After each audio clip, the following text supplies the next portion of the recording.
이번 중국설 논란도 자문화 중심주의에 기반한 문화 공정의 일환으로 보는 시각이 많습니다. 베이징에서 MBC 뉴스 조희영입니다.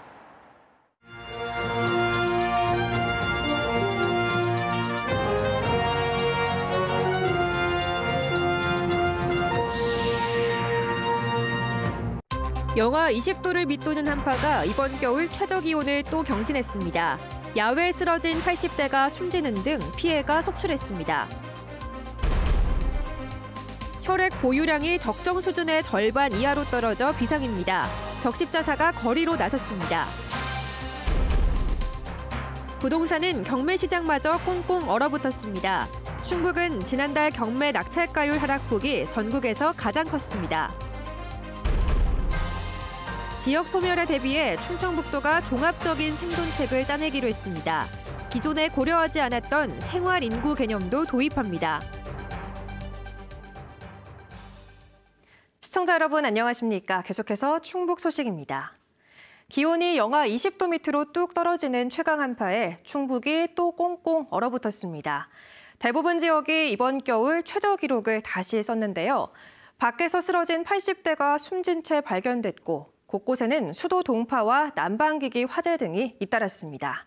김은초 기자가 보도합니다. 진천 모 아파트 단지의 야외 주차장.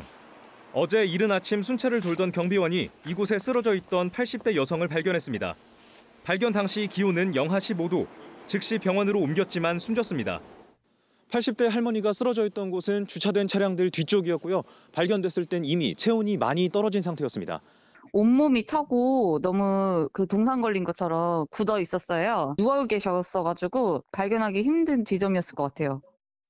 완전히 얼어 터진 수도 계량기, 헤어드라이기로 녹여봐도 소용이 없습니다. 아침부터 물이 끊겨 씻지도 먹지도 못했습니다. 아침은 밥은 못했고요. 마침 밑에 층에서 물을 좀 얻어다가 생수 있는 거 먹고 얻어다가는 씻고. 옷가지를 겹겹이 덮어놨지만 동파를 막지는 못했습니다. 충북에서 이런 동파 신고가 하루에만 50건 가까이 접수됐습니다. 연휴가 길어지면서 이제 장시간 외출들을 하시니까 옷가지나 소문가지들을 다 적셔놓은 상태이기 때문에 겨울에도 유지를 해놓으시면 어는 경우가 종종 있습니다. 보은의 한 아파트와 옥천 축사에서는 보일러 동파 방지 열선이 과열로 불이 나는 등 한파 속 난방기기 화재도 속출했습니다.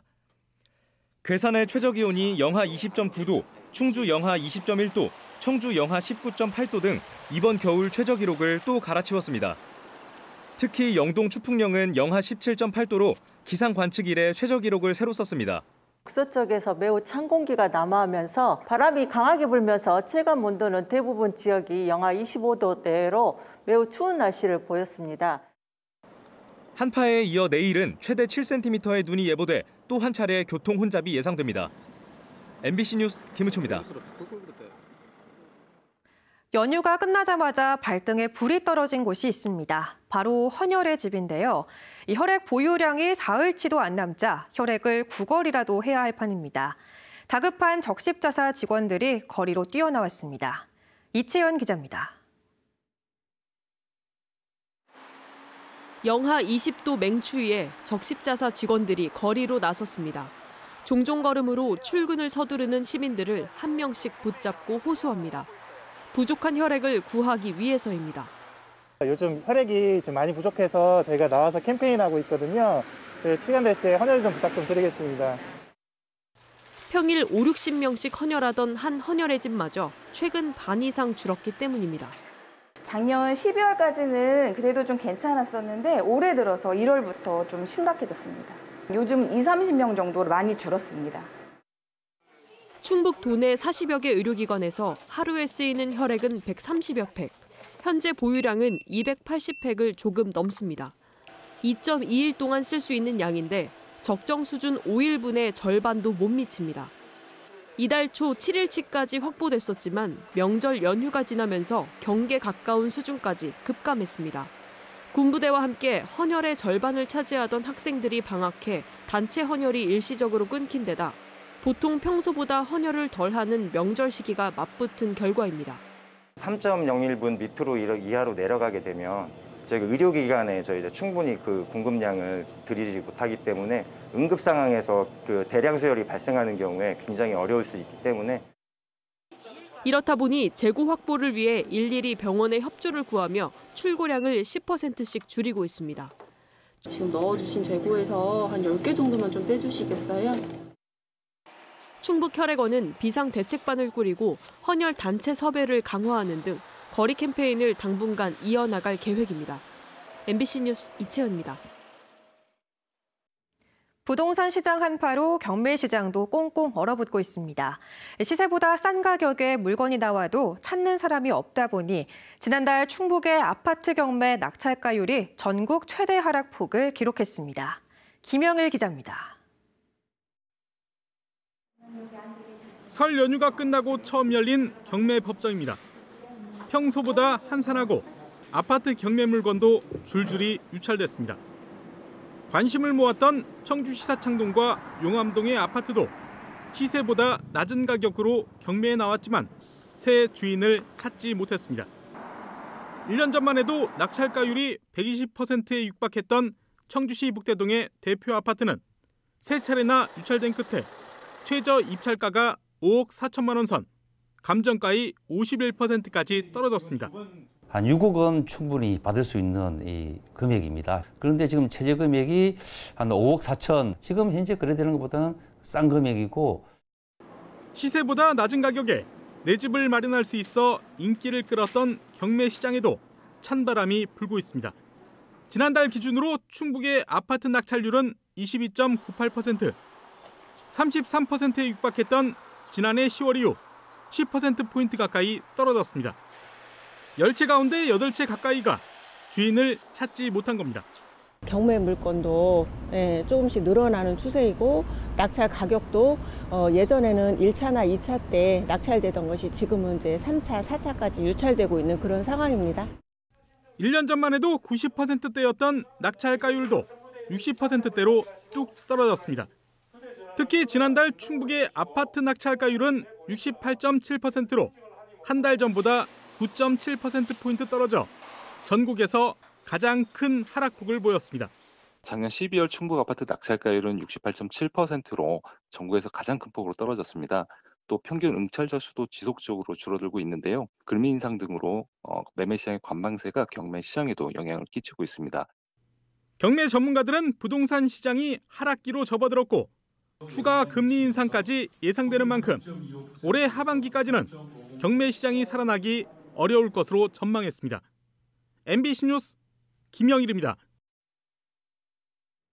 도교육청의 이른바 블랙리스트 논란을 규명할 특정 감사가 시작됐습니다. 충청북도 교육청은 서기관급 외부 인사를 감사반장으로 대전 세종교육청과 도민청렴감사관 등 외부 인력이 절반인 전체 10명의 감사반을 꾸려 오는 31일까지 감사를 진행합니다. 감사반은 의혹을 제기한 김상열 단재교육연수원장의 폭로 경위와 명단이 담긴 USB의 실제 여부 등 사실관계를 확인하고 음영 처리한 명단을 블랙리스트로 볼 수 있는지 여부 등도 조사할 예정입니다. 청주시청사 본관이 철거 절차에 들어갑니다.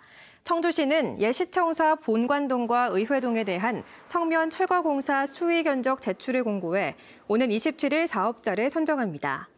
사업자가 선정되면 1억 1천여만 원을 들여 다음 달 3일부터 약 40일간 성면 철거 공사에 들어갑니다. 청주시는 의회동은 성면 철거 후 바로 건물 철거에 들어갈 예정이며 본관동은 일부 보존 여부 등에 관해 문화재청과 협의할 방침입니다. 충북 인구가 2년 연속 줄고 초고령화도 눈앞에 있다는 소식을 지난주에 전해드렸죠. 특히 6군데 인구 감소 지역의 상황은 더 심각합니다. 충청북도가 이 위기를 돌파할 묘책을 찾기 위해 외부 전문기관과 머리를 맞대기로 했습니다. 정재용 기자입니다. 고령화율과 재정 자립도 등 정부가 8가지 지수로 지정하는 인구 감소 지역은 충북에 6곳이 있습니다. 해마다 인구가 주는 것은 기본. 하나같이 65세 이상 고령 인구의 비중도 빠르게 늘고 있습니다. 재정 자립도 역시 매년 이 6개 시군이 하위 6자리를 번갈아 맡고 있습니다. 각종 현금성 지원도 한계를 드러내면서 옥천은 인구 5만이 무너졌고 괴산은 2년 연속 1,000명 이상 인구가 줄었습니다. 80명 정도 출산이 됐습니다. 그래서 자연 감소만 따지면 이 지방 소멸 가는데 가장 이제 선두에 있는 상황인데. 그나마 충북도와 6개 시군에 지급된 2년치 지방소멸 대응기금 1,104억 원으로 추진할 34가지 사업에 기대를 걸고 있는 상황. 충북도는 정부가 이 기금을 주는 2031년까지를 마지막 기회로 보고 인구 감소 지역 대응 전략 수립에 나섰습니다. 인구 감소 지역의 특성을 분석해 맞춤형 지원책을 찾는 기본 계획과 연간 1조 원의 지방소멸기금을 추가 확보할 투자 계획, 두 가지를 동시에 짤 연구 용역을 외부 전문 기관에 맡겼습니다. 유사한 지원 사업과 민선 폐기 공약 사업, 정부 정책 사업 등과의 연계로 일정 사업 이상의 거점 사업을 추진을 해서 규모의 경제를 실현하고 정책 시너지 효과를 확대하는 방향으로. 철도와 도로 등 교통망 변화도 반영될 예정인데 특히 기존에 고려하지 않았던 지역별 생활인구의 규모를 파악해 재정 확보와 기업 유치 등에 활용하는 방법도 포함됩니다. 생활인구는 거주하진 않지만 관광이나 통학, 통근 등을 위해 한 달에 한 번 이상 머무는 사람을 뜻합니다. 그 지역의 경제에 기여하는 부분도 있을 테고 그런 것들이 정이 쌓이고 편안해지고 안착이 되면 어떤 노후라든지 일정한 계기가 주어지면 완전히 현실적으로 해당 인구 감소 지역으로 이주가 이루어질 수도 있는. 충청북도는 오는 6월에 나올 결과물을 바탕으로 인구 감소 대응을 위한 기본 및 시행 계획과 지방소멸기금 투자 계획을 확정해 행정안전부에 제출할 계획입니다. 향후 5년간 어떤 방식으로 어디에 투자해 인구 감소를 막을지가 핵심입니다. MBC 뉴스 정디영입니다. 10여 년 전 도시를 떠나 월악산 자락으로 생활터전을 옮긴 여성들이 그림책 작가로 다시 태어났습니다. 여러 해 동안 그림을 배운 뒤 직접 농사를 짓거나 아이들을 가르치며 눈과 마음에 담았던 주변 풍경과 이야기를 글과 그림으로 담았습니다. 이승준 기자가 이들을 만나봤습니다. 인구 2,100여 명에 불과한 제천시 덕산면. 월악산 아래 산골 마을이지만 작은 책방이 하나 있습니다. 단순히 책을 사고 파는 걸 넘어 지역 주민들의 문화 공동체이기도 합니다. 책방에선 그림 교실도 열었습니다. 대자연 속 자연스러움을 드러내듯 아무렇게나 아무거나 아무거나 그리는 수업입니다. 2년여가 지난 뒤 수강생인 4명의 주민은 그림책을 만들었습니다. 각자 하고픈 이야기를 담아 직접 글을 쓰고 글에 걸맞은 이미지를 그렸습니다. 사시사철 보면은 이렇게 계절의 흐름이라던가 이런 것들을 보면서 주변에 있는 꽃들을 중심으로 이런 꽃들이 내 주변에 있구나 이런 생각을 하면서 그런 꽃들과 같이 농사와 연관지어서 이제 그리게 된 거죠. 코로나로 힘들었던 지난해 내내 서로를 격려하고 그림을 그리며 이야기를 나눈 끝에 책이 나왔습니다. 일단은 제일 먼저는 이제 이야기를 어떤 이야기를 할까 그것이 제일 힘들었고 이제 이야기를 대충 이제 만들어 놓은 다음부터는 또 고민이에요. 이거를 어떻게 표현을 할 건지 다 어려웠던 것 같아요. 춤추는 가야꾸 등 이미 여러 작품을 낸 전문 작가에게도 그림책은 전혀 새로운 분야. 청소년 소설하고 동화하고 아동 국악책을 많이 썼어요. 그래서 그럴 때마다 늘 아쉬운 건 뭐냐면은 어떤 작품을 생각할 때 그 장면이 떠오르는데 그걸 제가 그림으로 할 수는 없죠. 지금 동화를 이미 써놨어요. 그래서 그거를 어떤 방법으로 해서 요번보다는 좀 더 나은, 좀 더 완성도 높은 작품을 할 수 있을까 고민 중에 있습니다. 짧게는 10년에서 길게는 20년 가까이 도시를 떠난 생활과 생각 덕에 그림책 작가로까지 변화하게 됐습니다. 그림책을 그리는 게 선생님의 이 다음에 꿈이다. 선생님 아직도 꿈을 가지고 있다. 그런 얘기를 많이 했었는데 저의 꿈을 이룬 거죠. 새롭게 내 일을 찾은 느낌? 그래서 가족들은 많이 축하해 주죠. 조용한 산골의 농촌 마을에서 4명의 작가가 탄생한 건 이례적입니다. 그림을 가르치고 이러면서 이 배우러 오시는 분들의 이야기, 그것들이 궁금해졌어요. 그리고 이분들이 자기 이야기를 그림책으로 만들면 참 좋겠다. 누구나 자기 이야기 하나씩 가지고 있다고 했잖아요.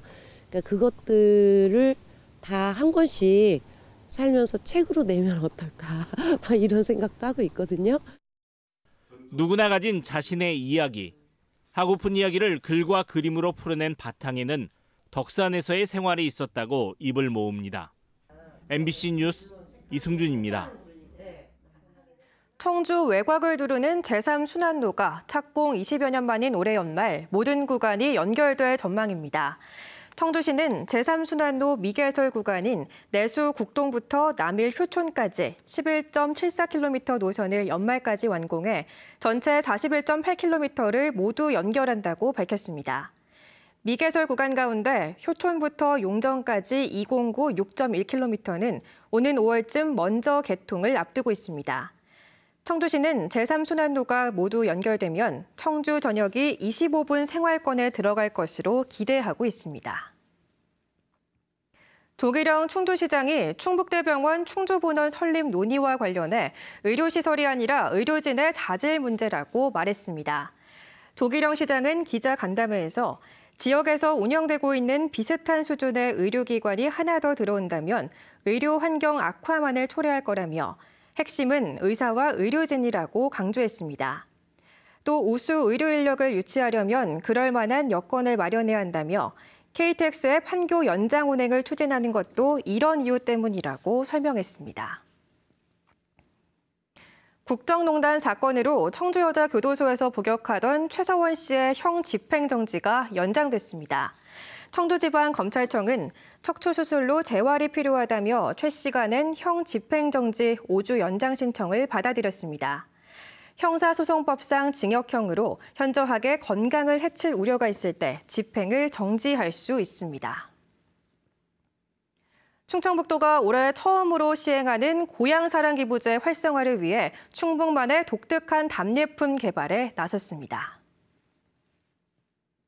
추모 소식 마칩니다. 시청해주신 여러분 고맙습니다.